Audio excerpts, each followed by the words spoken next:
now to discuss the implications of this mega rate rejig is Archit Gupta, founder and CEO of ClearTax, and MS Money of Deloitte India. Appreciate you joining us. Money, let me start by asking you, this is what we've been discussing, and it is now confirmed 225 is going to come down to 50.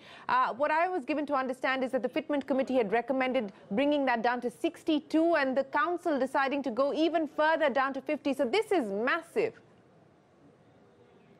Shirin, this is wonderful. I would say this is wonderful because it indicates that the government is willing to listen to people who have reasoned with them that 28% is really speaking an extremely high visible rate on many, many products.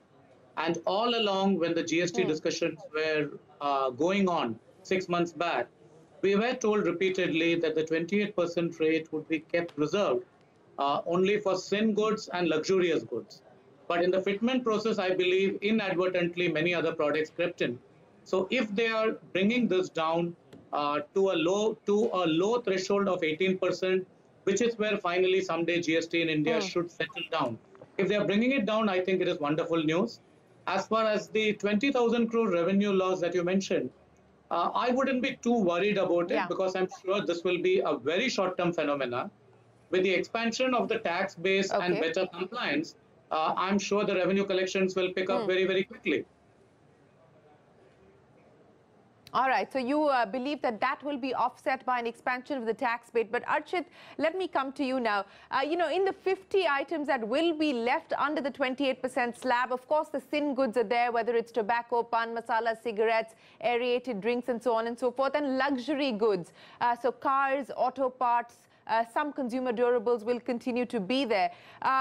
Do you believe that perhaps maybe, a few months down the line, we could see a further pruning, a further rationalization? So things even like washing machines, etc., which may be retained in the 28% slab for now, ceiling fans, washing machines, and so on and so forth, could perhaps be brought down a few months down the line? Yeah, absolutely. I think strongly agree on the aspect of consumer durables and other items.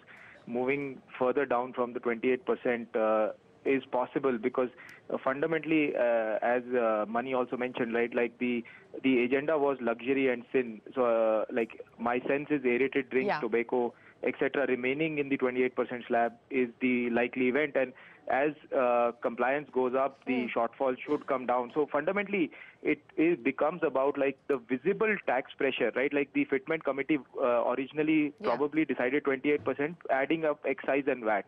Right now, the visible impact of the tax, because excise was not visible to the end consumer, making this like adjustment happen overall, I think is a positive move. And I don't particularly see a stress of why certain items need to be in 28%.